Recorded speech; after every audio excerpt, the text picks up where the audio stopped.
भारत को दोबारा फिर से अगर हम बनाना चाहते हैं फिर से, तो दो काम करना चाहिए। सबसे पहले शिक्षा व्यवस्था को बदलना चाहिए और दूसरा न्याय व्यवस्था को बदलना चाहिए।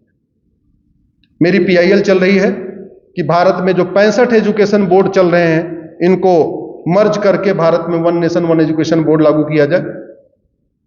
कम से कम 8वीं तक यूनिफॉर्म एजुकेशन सिस्टम लागू किया जाए।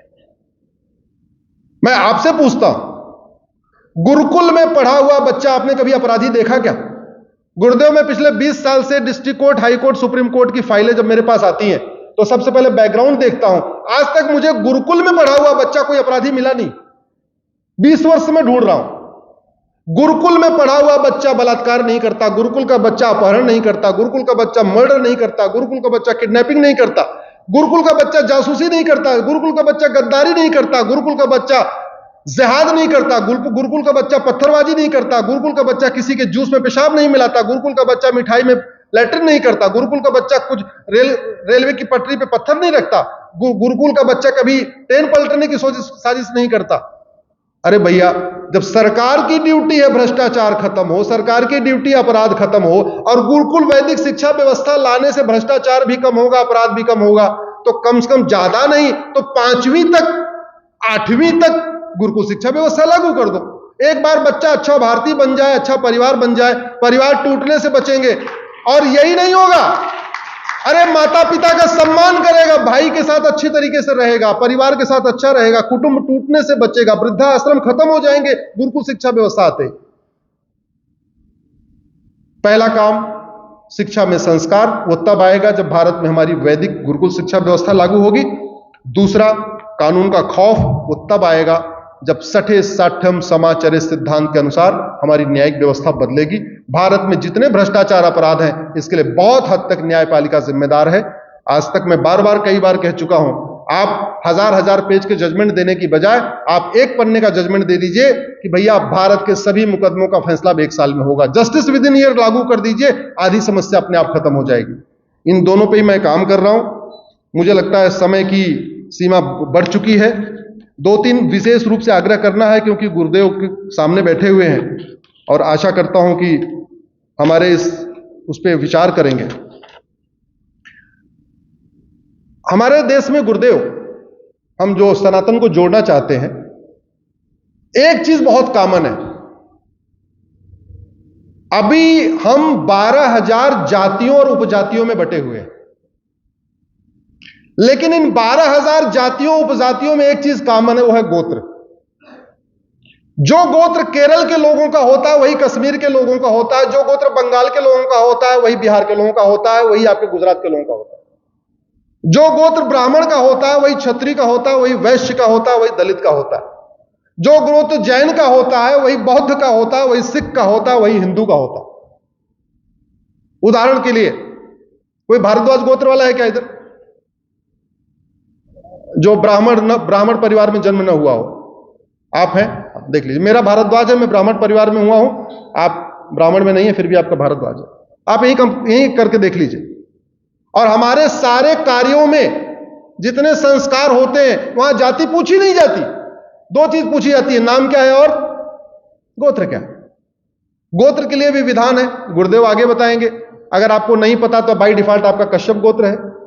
तीसरा तरीका यह है कि आप जिस गुरु के सानिध्य में रहते हैं, जो गुरु का गोत्र है वही आपका गोत्र है। तो आज से बाद से आप लोगों का गोत्र नहीं पता हो तो गुरुदेव से गोत्र पूछ लीजिएगा। आज के बाद से आप लोगों का गोत्र वही हो गया जो गुरुदेव का गोत्र हो गया।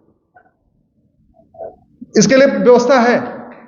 जिस दिन हमारी सरकारें गोत्र व्यवस्था को प्रमोट करना शुरू कर देंगी, उस दिन सनातन एक होना शुरू हो जाएगा। गोत्र व्यवस्था जातिवाद खत्म करती है, गोत्र व्यवस्था भाषावाद खत्म करेगी, गोत्र व्यवस्था क्षेत्रवाद खत्म करेगी, गोत्र व्यवस्था अगड़े पिछड़े का भेद खत्म करेगी, गोत्र व्यवस्था सामाजिक समरसता लाएगी। क्योंकि धोबी का भी वही गोत्र होगा, नाई का भी वही गोत्र होगा, पंडित जी का भी वही गोत्र होगा, मारवाड़ी समाज का भी वही गोत्र होगा, अग्रवाल समाज का भी वही गोत्र होगा, माहेश्वरी का भी वही गोत्र होगा। तो सबका गोत्र कॉमन है। इसलिए मेरा एक पहला गुरुदेव से निवेदन है कि गोत्र व्यवस्था पे आगे कैसे बढ़ना है, एक बार इस पे सोचें। हमें मार्गदर्शन दें। पीआईएल मैंने इस पे किया नहीं क्योंकि मुझे तक भी समझ नहीं आया इस पे पीआईएल करूं कैसे, क्योंकि ये गोत्र व्यवस्था लागू करना ये तो हमारा काम कोर्ट के माध्यम से नहीं हो पाया, इसलिए मैंने किया नहीं। दूसरा, मठ मंदिर हमारे फ्री होने चाहिए। मेरी पीआईएल सुप्रीम कोर्ट में चल रही है। 18 राज्यों में मठ मंदिरों को कंट्रोल करने के लिए 35 कानून चल रहे हैं और हमारे 4 लाख मठ मंदिर सरकार के कंट्रोल में है। ध्यान रखिएगा, मठ मंदिरों को कंट्रोल करने के लिए 18 राज्यों में कानून है, मस्जिद और चर्च को कंट्रोल करने के लिए किसी राज्य में कानून नहीं है। मठ मंदिर कंट्रोल करने के लिए 35 कानून चल रहे हैं, मस्जिद चर्च को कंट्रोल करने के लिए एक भी कानून नहीं है। 4 लाख मठ मंदिरों पे सरकार का कंट्रोल है, एक भी मजार, एक भी मस्जिद, एक भी चर्च पे सरकार का कंट्रोल नहीं है और 1 लाख करोड़ की प्रॉपर्टी पे सरकार का कब्जा है। ये मेरी सुप्रीम कोर्ट में पीआईएल चल रही है।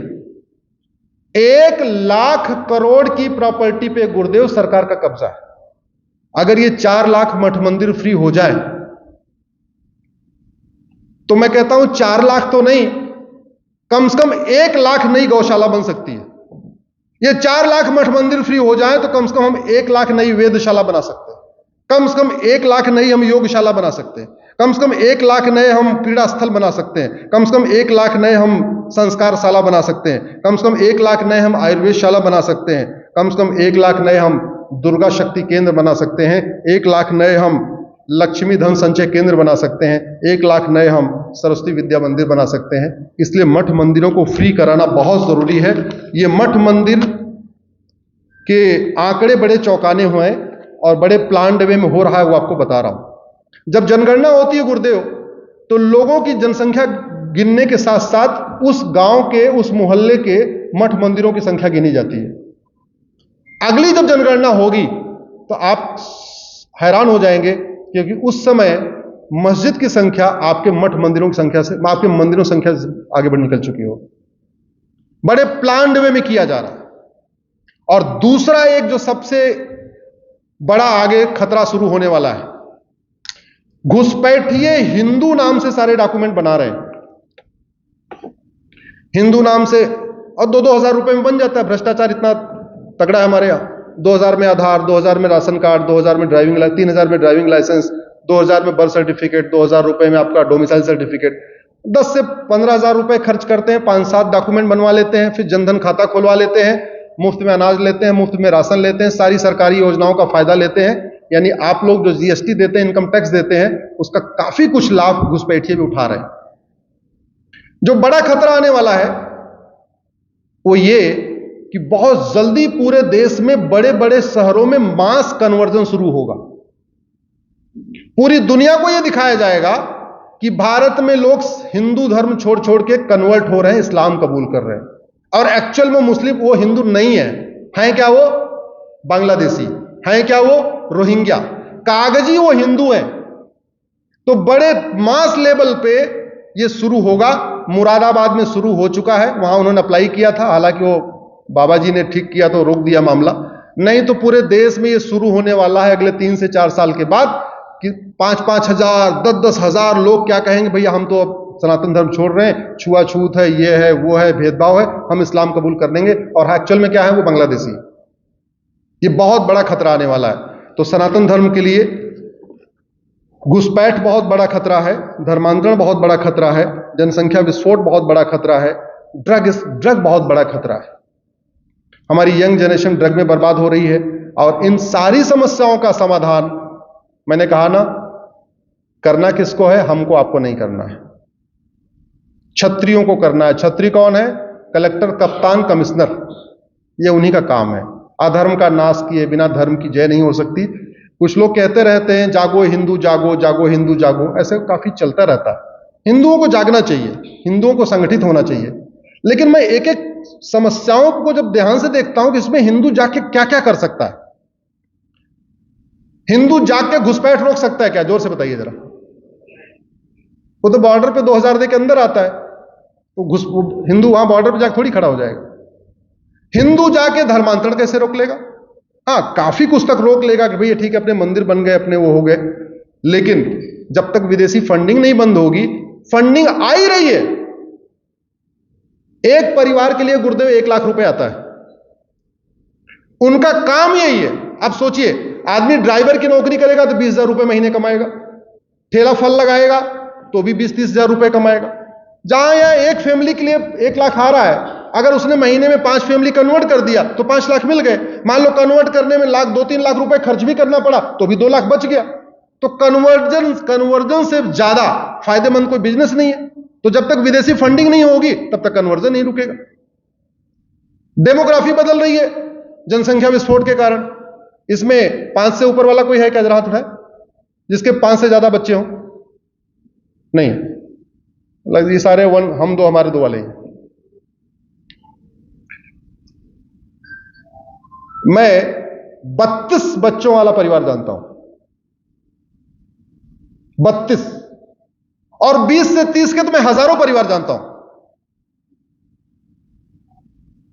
10 से 20 के तो पूछे नहीं, जहां 10 से 20।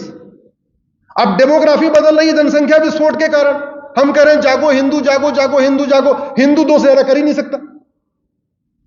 आप किसी को कह लो, बहुत करेगा 3 कर लेगा, बहुत करेगा 4 कर लेगा, और 10 तो नहीं कर सकता, और करना भी नहीं चाहिए।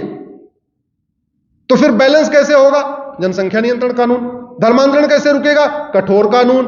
घुसपैठ कैसे रुकेगी? कठोर कानून। ड्रग स्मगलिंग से हमारे बच्चे बर्बाद हो रहे हैं, नशेड़ी बनते जा रहे हैं, कैसे रुकेगा? कठोर कानून। अश्लीलता के कारण हमारे बच्चे बर्बाद हो रहे हैं, कैसे बचेंगे? कठोर कानून। ऐसी कोई समस्या नहीं है भारत में जिसका हम कानून बना के इलाज नहीं कर सकते। यही लड़ाई मैं लड़ रहा हूं, कोशिश कर रहा हूं कि लोग इसको समझें। आप किसी भी समस्या में 5 बार वाही लगाएंगे तो रूट काज मिलेगा इनइफेक्टिव आउटडेटेड लॉस। अगर न्यायपालिका अच्छी हो जाए, कठोर कानून हो जाए, भ्रष्टाचार खत्म हो जाए, तो 2% जीडीपी तो आप ही लोग बढ़ा देंगे। बाहर से एफडीआई की जरूरत ही नहीं है, हमारे व्यापारी 2% बढ़ा देंगे। इसलिए इसी के साथ मैं अपनी बात खत्म कर रहा हूं। मेरे साथ आप लोग अगर एक नारा लगा सकें तो 2 मिनट में मैं अपनी बात कहता हूं।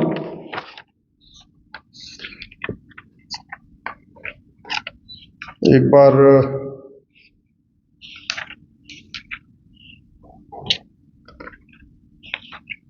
दोनों लोग मुट्ठी बांध के बोले। गुलाम, हम आगे आगे बोलेंगे, आप पीछे से बोलेंगे हमें चाहिए आजादी। जोर से बोलिए, दोनों हाथ उठा के। गुलामी के नाम से, जोर से बोलो। गुलामी के नाम से, गुलामी के निशान से, गुलामी की कुरीतियों से, गुलामी की कुप्रथाओं से, गुलामी की शिक्षा से, गुलामी की पुलिस व्यवस्था से, गुलामी की न्याय व्यवस्था से, गुलामी की प्रशासनिक व्यवस्था से, धर्मांतरण और घुसपैठ से, नशा तस्करी, मानव तस्करी से। बोले भारत माता की।